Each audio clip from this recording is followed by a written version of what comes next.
ऊंची बोले। 100 साल का था इब्राहिम, 100 साल का था जब इसको इसहाक दिया था। जब देर बाद आपको कोई चीज मिलती है ना तो फिर आप ऑटोमेटिकली उसके साथ अटैच हो जाते। कुछ लोग हैं उनको देर बाद औलाद मिलती है, वो बहुत ज्यादा उसके साथ अटैच हो जाते। लेकिन खुदा नहीं चाहता आपके और खुदा के रिलेशन के दरमियान कोई भी तीसरा। अगर कोई भी तीसरा खुदा और आपके दरमियान में आएगा ना तो फिर उसको कुर्बान होना है। मिल जाएगा वो आपको। इब्राहिम की जिंदगी में 100 साल का वो था जब उसको इसहाक दिया गया, और वो इसहाक के साथ खुदा से भी ज्यादा अटैच हो। खुदा ने उसको क्या कहा, तूने क्या करना है, इसहाक को कुर्बान कर दे। वो जगह जो मैं तुझे बताऊंगा वहां पे तुझे जाना है और इसको जाके कुर्बान कर दे। हो सकता है अगर इब्राहिम ये सोचता कि नहीं नहीं मेरा बेटा है, इसको मैं कुर्बान कर दूंगा तो फिर क्या होगा, इसके साथ तो खुदा ने वादे किए हैं, इसके लिए तो खुदा ने सारा कुछ किया। लेकिन नहीं, जैसे ही उसको खुदा की आवाज आई उसने क्या किया, इसहाक को लिया और कुर्बान करने के लिए चला गया। अगर हम पढ़े सारे वाकयात तो हमें नजर आता है खुदा ने इसहाक को कुर्बान होने नहीं दिया, लेकिन असल में हम देखें तो उसके अंदर इसहाक और खुदा का जो इमेज था, यहाँ पे खुदा है और यहाँ पे पहले इसहाक था। फिर जब इसहाक पैदा हुआ यहाँ पे खुदा आ गया और यहाँ पे इसहाक। लेकिन जब खुदा ने उसको कहा तूने इसको कुर्बान कर दिया, खुदा कुर्बानी मांगता नहीं है, उसने तो खुद अपने लहू हमारे लिए भेजा। आमीन। लेकिन असल में दर हकीकत क्या हुआ, उसके अंदर जो इसहाक था वो फिर अपनी प्रॉपर जगह पे आ गया और वो उसको मिल गया। खुदा लेता नहीं है चीज, खुदा लेने के लिए नहीं मांगता, खुदा इसलिए कहता है ताकि हमारी जिंदगी से चीजों और लोगों और रिश्तों की जो अटैचमेंट है, जो हमारा उनके साथ लगाव है, जो खुदा से भी बढ़ के है, वो खुदा असल में ब्रेक करता है, उसको खुदा तोड़ना चाहिए। आमीन। तो मैं आपको बता रही थी कुछ साल पहले की बात है, खुदा ने मुझ पे जाहिर किया। खुदा ने मुझे कहा महविश तू दुनिया की चीजों के साथ अटैच है। मैंने कहा नहीं खुदावंद ऐसे तो नहीं हो सकता। खुदा ने मुझे कहा नहीं मेरी बेटी तू दुनिया की चीजों के साथ अटैच है। मैंने खुदा को कहा ठीक है खुदावंद तू मुझे बता कहाँ कहाँ पे मैं अटैच। मैं आपको बताऊं हमारे घर में भी इवन जो चीजें होती हैं जिनको कभी हमने हाथ भी नहीं लगाया, हम उनके साथ भी जुड़े हुए, लेकिन हमें पता नहीं होता। आपको उस वक्त फील होता है कि आप चीज के साथ जुड़े हुए हैं, अटैच है, जब वो चीज आपके पास से जाती है। मैंने खुदा से कहा, मैंने दुआ की, और मेरे घर में एक चीज थी जिसको कभी भी मैंने इस्तेमाल नहीं किया, वो किसी ने मांग ली और जब वो जा रही थी तो मैं उसे दे दी। खुदा ने मुझे कहा क्या है, मैंने कहा खुदा मैं दुनिया की चीजों के साथ अटैच हूँ, तू मेरी मदद करके मैं इससे आजाद हूँ। क्योंकि बाइबल में लिखा है ना दुनिया से अटैच होना, उन चीजों से जो बहुत से लोग हैं ना पैसों के साथ भी अटैच हो, लेकिन हम पब्लिकली लोगों में इस बात को मानने के लिए तैयार नहीं होते क्योंकि हम कहते हैं कहीं हमारी इंसल्ट हो। नहीं नहीं नहीं नहीं ये पैसे नहीं मैंने देने, तो मैंने इसलिए रखे। जैसे एक लड़का था, नौजवान लड़का, यीशु मसीह के पास भागा आया। यीशु को उसने कहा ऐ नहीं उस्ताद मुझे बता मैं क्या करूं कि हमेशा की जिंदगी का वारिस बनूं। यीशु ने उसको क्या कहा, हुक्मों को तो तू जानता है, खून न कर, ज़िना न कर, चोरी न कर। उसने कहा मैंने लड़कपन से इन पे अमल किया। यीशु ने, बाइबल में लिखा, यीशु ने उसको गौर से देखा और यीशु को उस पर प्यार आया।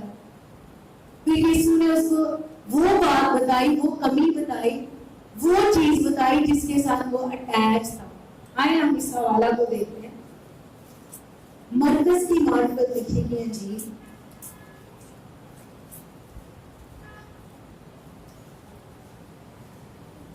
उसका 10वां बाब 20वीं आयत से मैं पढ़ूंगी। यहाँ पे देखिए, बड़े ध्यान से देखिएगा, बड़ा जबरदस्त पिक्चर है। लिखा है उसने उससे कहा ऐ उस्ताद, मैंने लड़कपन से इन सब पर अमल किया। यीशु ने उस पर नजर की और उसे उस पर प्यार आया और उससे कहा, एक बात की तुझ में कमी है। ये कमी पता क्या थी?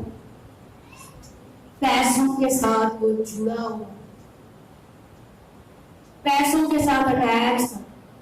अगर हमारी जिंदगी में कोई भी चीज खुदा से ऊपर है तो कभी भी हम खुदा में गहरे नहीं हो सकते, कभी भी हमारा रिश्ता खुदा के साथ वैसे मजबूत नहीं हो सकता। कुछ लोग हैं वो इतनी सहमत ही नहीं करते कि खुदा में गहरे हो, जैसे जिंदगी जा रही है उनकी चली जाए। दिन हुआ है, रात हुई है, फिर उठे ने काम दे गए ने, फिर दिन हुआ है, रात हुई है, ऐसे ही उनका साइकिल चल रहा है। खुदा ने हमें ऐसी जिंदगी जीने के लिए नहीं यहाँ पे भेजा। बाइबल में लिखा, तुम अपने नहीं बल्कि कीमत से खरीदे गए हो, इसलिए अपने बदन से खुदा का जलाल जाहिर करो। एक भाई थे, उनसे मैंने पूछा, मैं उनसे बातचीत कर रही थी और वो बड़े मायूस थे। मुझे कहते अद्धी जिंदगी लंघ गई है, अद्धी जड़ी है वो भी लंघ गई। इसकी पता क्या रीजन है? इसकी वजह ये है कि हम दुनिया की चीजों के साथ अटैच हो जाते हैं, हमारी ख्वाहिशें तब्दील हो जाती हैं। हमारी ख्वाहिश बस ये होती है, ये मिल जाए, ये मिल जाए, ये मिल जाए, ये मिल जाए, और कभी भी वो नहीं मिलता क्योंकि हम उनके पीछे दौड़ लगाते हैं। अब यहाँ पे लिखा है, यीशु के पास वो बड़े इश्तियाक से आया था कि मैं यीशु से पूछूं कैसे मुझे हमेशा की जिंदगी मिलेगी। हम भी बहुत दफा यीशु के पास आए। अब यीशु ने उसके गौर से नजर की और यीशु ने उसको वो बात बताई जिसकी उसके अंदर कमी थी। कलाम में से खुदा हर दफा, हर संडे, हर मैसेज जब हम सुनते हैं, खुदा अपने कलाम के वसीला से हमारी कमियां, हमारी कमजोरियां हम पे जाहिर करता है। लेकिन कुछ लोग जो है वो उनको लेते हैं, अपनी जिंदगी में रिसीव करते हैं और उनकी जिंदगी में कलाम के वसीला से तब्दीली आना शुरू हो जाती है।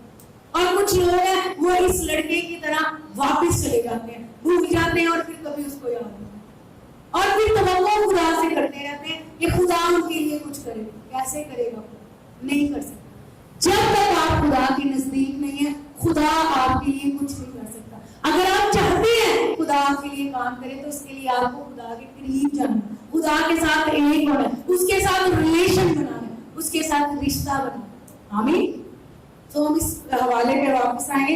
यहाँ पे लिखा है, यीशु ने उस पर नजर की और उसे उस पर प्यार आया और उसने उसे कहा, एक बात भी तुझ में कमी है, जा जो कुछ तेरा है बेच कर गरीबों को दे, तुझे आसमान पर खजाना मिले और आकर मेरे पीछे हो ले।